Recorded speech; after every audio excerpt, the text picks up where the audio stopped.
নমস্কার বন্ধুরা, মালয়েশিয়ায় বাঙালিয়ানায় নতুন একটি রেসিপিতে সকলকে স্বাগত জানাই। আজ আমি হাজির হয়েছি একটি পালং শাকের রেসিপি নিয়ে। পালং শাক তো বাড়িতে আপনারা অনেকেই অনেক রকমভাবে বানিয়েছেন, কিন্তু আমি রিকোয়েস্ট করব এইভাবে একবার বানিয়ে দেখুন।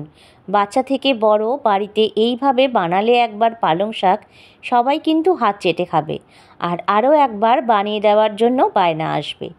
চলুন তবে রেসিপিটি দেখে নেওয়া যাক। রেসিপিটি শুরু করবার আগে দর্শক বন্ধুদেরকে বলছি, আশা করছি আজকের ভিডিওটি সকলের ভালো লাগবে। যদি ভালো লেগে থাকে লাইক, শেয়ার, কমেন্টস এবং নতুন বন্ধুরা চ্যানেলটিকে সাবস্ক্রাইব করে আমাকে এগিয়ে নিয়ে যেতে সাহায্য করবেন। চলুন তবে রেসিপিটি দেখে নেওয়া যাক। তার জন্য এখানে আমি 700 গ্রাম ওজনের পালং শাক নিয়ে ভালো করে ধুয়ে নিয়েছি। এরপর সবার প্রথম গোড়াটা ফেলে দিয়ে তারপর পালং শাকটাকে মাঝখান দিয়ে টুকরো করে নিচ্ছি। এর থেকে ছোট টুকরো করার কোনোই প্রয়োজন নেই। কী কারণ সেটা আমি পরে রেসিপি চলাকালীন জানিয়ে দিচ্ছি। আর পালং শাকগুলো কাটা হয়ে গেলে একটা পাত্রে সরিয়ে নেব। আর এদিকে নিয়ে নিচ্ছি, দেখুন, কিছুটা পরিমাণ সর্ষে শাক। এখানে আমি প্রায় 400 গ্রাম মতন সর্ষে শাক নিয়েছি। সর্ষে শাকগুলোকেও কিন্তু বেশ সুন্দরভাবে ধুয়ে নিতে হবে। ধুয়ে নেওয়া হয়ে গেলে এই শাকগুলোকেও গোড়াটা কেটে ফেলে দিতে হবে। যেহেতু এই শাকগুলো একটু মোটা ধরনের, তাই জন্য এই পাতাগুলোকে আমরা নিয়ে নেব এবং ডাঁটার থেকে একটা একটা করে পাতা কিন্তু আমাদের ছিঁড়ে নিতে হবে। দেখুন আমি কিভাবে একটা একটা করে পাতাগুলোকে ছিঁড়ে নিচ্ছি। ঠিক এইভাবে প্রত্যেক কটা পাতাকে আমরা ডাঁটার থেকে আলাদা করে নেব। আজকের রেসিপিটি আমার হাজব্যান্ডের রেসিপি, তাই সেই আজকের রেসিপিটি বানাবে, আমি শুধু তাকে সাহায্য করে দিচ্ছি। এবার সবকটি পাতা ছাড়ানো হয়ে গেলে একটা প্রেসার কুকারে সবার প্রথম পালং শাকগুলোকে দিয়ে দেব। পালং শাকগুলো একে একে দেওয়া হয়ে গেলে এরপরে যে সর্ষে শাকগুলোর পাতা রেখে দিয়েছিলাম সেটাকেও দিয়ে দিচ্ছি। যেহেতু এটাকে সেদ্ধ করব, তাই সর্ষে শাক এবং পালং শাক আমি কোনোটাই কিন্তু মিহি কুচি করিনি। এবার দেওয়া হয়ে গেলে এর মধ্যে মোটামুটি 1.5 কাপ পরিমাণ জল ব্যবহার করছি। জলটা সম্পূর্ণ দেওয়া হয়ে গেলে এর মধ্যে আমি দিয়ে দিলাম 4টে বড় কোয়ার রসুন। রসুনগুলো দেওয়া হয়ে গেলে প্রেসার কুকারের ঢাকনা দিয়ে এটাকে সেদ্ধ করতে বসাবো। মোটামুটি 2টো সিটি দিয়ে এটাকে আমরা নামিয়ে নেব। এদিকে কিছু সবজি আমরা কেটে নিয়েছি। তার জন্য দেখুন নিয়েছি একটা বড় সাইজের পেঁয়াজ, আর নিয়েছি 2টো বড় সাইজের রসুন, সেটাকে ছাড়িয়ে নিয়েছি। আর এদিকে ঝাল বুঝে 8টা মতন কাঁচা লঙ্কা 7-8টা নিয়ে নিয়েছি। এই পেঁয়াজ, রসুন, লঙ্কাটাকে আমরা মিহি কুচি করে নেব। দেখুন কিভাবে করে নিয়েছি। পেঁয়াজটা বেশ সুন্দরভাবে মিহি কুচি করেছি। টমেটোগুলো একটু বড় রেখেছি। আর লঙ্কা, আদা এবং রসুন সব কিছুই কিন্তু বেশ সুন্দরভাবে মিহি কুচি করে নিতে হবে। এইভাবে সবকটা উপকরণ নিয়ে একটা প্লেটে সরিয়ে রেখে, আর এদিকে দেখুন সিটি পড়ে গেছে, তাই বাষ্পটা তুলে দিয়ে এবার আমরা প্রেসার কুকারের ঢাকনাটা তুলে নেব। দেখুন কত সুন্দরভাবে কিন্তু শাকটা সেদ্ধ হয়ে গেছে। এবার একটা ঝাঁঝরি দিয়ে আমি শাকটাকে তুলে নিচ্ছি, আর একটা পাত্রে আমি এই জলটা ঝরিয়ে নিচ্ছি। এইভাবে সম্পূর্ণ শাকটাকেই আমাদের তুলে নিতে হবে। আর প্রেসার কুকারে যে জলটা থাকবে সেটাকে কিন্তু আমরা একদমই ফেলে দেব না, সেটাকে রেখে দেব। দেখুন শাকটা কত সুন্দর সেদ্ধ হয়েছে, তাই মিহিকুচি করবার কিন্তু কোনোই প্রয়োজন নেই। এবার একটি মিক্সির সবথেকে বড় জার নিয়ে নিয়েছি। এবার এর মধ্যে যেই শাকগুলোকে সেদ্ধ করেছিলাম রসুন সমেত, সেই শাকগুলোকে এর মধ্যে দিয়ে দিচ্ছি। সম্পূর্ণ শাক দেওয়া হয়ে গেলে যে জলটা আমরা রেখে দিয়েছিলাম শাক সেদ্ধ করে, সামান্য জল দিয়ে এটাকে একটা পেস্ট বানিয়ে নেব। এবার কড়াইতে দিয়ে দিলাম 1 চামচ পরিমাণে বাটার, আর দিচ্ছি তার সাথে কিছুটা পরিমাণ সাদা তেল, যাতে বাটারটা না পুড়ে যায়। তেলটা ভালো করে গরম হয়ে গেলে সবার প্রথমে পেঁয়াজ কুচিটা দিয়ে দিতে হবে। পেঁয়াজ কুচিটা সম্পূর্ণ দেওয়া হয়ে গেলে পেঁয়াজটাকে ভালোভাবে নাড়িয়ে চাড়িয়ে নেব। মোটামুটি 1 থেকে 1.5 মিনিট মতন পেঁয়াজটাকে বেশ সুন্দরভাবে নাড়িয়ে চাড়িয়ে নিতে হবে। এবার এর মধ্যে ব্যবহার করছি 4টে মতন শুকনো লঙ্কা।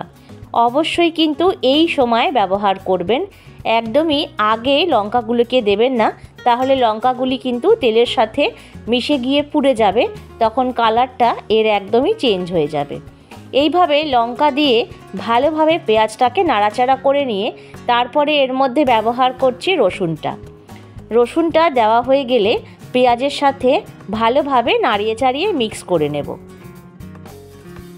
এই রেসিপিটা কিন্তু অসম্ভব ভালো লাগে রুটি, লুচি, পরোটা, কুলচা, বাটার নান সব কিছুর সাথে। একবার এইভাবে বাড়িতে বানিয়ে দেখবেন। এবার ব্যবহার করছি আদা আর কাঁচা লঙ্কাগুলো। এবার এই সবকটা উপকরণ দেওয়া হয়ে গেলে বেশ ভালোভাবে নাড়িয়ে চাড়িয়ে নেব এবং আদা, রসুন এবং কাঁচা লঙ্কাটা যাতে কাঁচা গন্ধটা চলে যায় সেই দিকে কিন্তু অবশ্যই খেয়াল করতে হবে। মোটামুটি 2 থেকে 3 মিনিট নাড়াচাড়া করে নিয়ে একটু নরম হলে এবার এর মধ্যে কেটে রাখা টমেটোর টুকরোগুলো দিয়ে দিলাম। টমেটোটা দেওয়া হয়ে গেলে ভালোভাবে নাড়িয়ে চাড়িয়ে নেব এবং টমেটোটা একটু নরম হওয়ার জন্য আমাদের 1 থেকে 2 মিনিট মতন অপেক্ষা করতে হবে। সামান্য নরম হওয়া শুরু করলে এবার এর মধ্যে ব্যবহার করছি 1 চামচ পরিমাণে লবণটা এখানেই একবারে ব্যবহার করে নিতে হবে। লবণটা দেওয়া হয়ে গেলে ভালোভাবে নাড়িয়ে চাড়িয়ে নেব, তারপরে একটা ঢাকনা দিয়ে ঢেকে দিতে হবে। মোটামুটি 3 থেকে 4 মিনিট মতন ঢাকনা দিয়ে ঢেকে দিতে হবে। এবার 4 মিনিট পরে ফিরে এসেছি, টমেটো কিন্তু বেশ অনেকটাই নরম হয়ে গেছে। এবার শুধুমাত্র আমরা ধনে গুঁড়ো এতে ব্যবহার করব। এখানে 1.5 চামচ পরিমাণে ধনে গুঁড়ো ব্যবহার করেছি। ধনে গুঁড়ো দেওয়া হয়ে গেলে সেটাকে ভালোভাবে নাড়িয়ে চাড়িয়ে মিক্স করে নিতে হবে। 4 থেকে 5 মিনিট পরে এবার এর মধ্যে যে শাকটা পেস্ট করে রেখেছিলাম সেটাকে দিয়ে দিলাম। শাকটা দিয়ে বেশ সুন্দরভাবে নাড়িয়ে চাড়িয়ে নেব।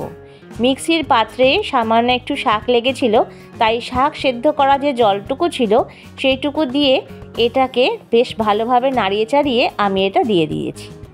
এবার এই শাকের সাথে পেঁয়াজ, রসুন, লঙ্কাটা বেশ ভালোভাবে নাড়িয়ে চাড়িয়ে মিলিয়ে মিশিয়ে নেব। গ্যাসের ফ্লেমটা প্রথমে বাড়ানো থাকলেও পরে কিন্তু সেটাকে কমিয়ে দিতে হবে। যেহেতু এখন এটা ফাটতে থাকবে ক্রমাগত, তাই ঢাকনা দিয়ে ঢেকে দেব। মোটামুটি 5 থেকে 6 মিনিট পরে দেখুন জলটা অনেকটা শুকিয়ে গেছে শাকের থেকে, আর শাকের কালারও কিন্তু বেশ খানিকটাই চেঞ্জ হয়ে গেছে। মোটামুটি 3 থেকে 4 মিনিট মতন ভালোভাবে নাড়িয়ে চাড়িয়ে শাকের জলটাকে একেবারেই শুকিয়ে নিতে হবে, যেন একদম শুকনো শুকনো ভাব চলে আসে। এবার গ্যাসটা অফ করে এবার একটা প্যান বসিয়ে নিয়েছি। ফ্রাইং প্যানে দিয়ে দিচ্ছি 2 চামচ পরিমাণে ঘি। ঘিটা সামান্য গরম হয়ে গেলে এবার এর মধ্যে দিয়ে দেব 2টো শুকনো লঙ্কা। অবশ্যই মাঝখান থেকে সামান্য ফাটিয়ে ব্যবহার করবেন। আর দিচ্ছি 5 গ্রাম মতন হিং আর লঙ্কাটা একটু নাড়াচাড়া করে এবার এর মধ্যে 3টে কাঁচা লঙ্কা দিচ্ছি আর দিচ্ছি কেটে রাখা আদাটা একটু লম্বা করে কুচিয়েছি আর লঙ্কাগুলো মাঝখান থেকে সামান্য চিড়ে দিয়েছি। ভাজা হয়ে গেলে এবার শাকটাকে আমরা দিয়ে নেব। শাকটা দিয়ে মোটামুটি 1 মিনিট মতন ভালোভাবে উল্টে পাল্টে নাড়িয়ে চাড়িয়ে নিতে হবে। এদিক সেদিক সব দিক দিয়েই কিন্তু শাকটাকে সুন্দরভাবে নাড়িয়ে চাড়িয়ে নিতে হবে।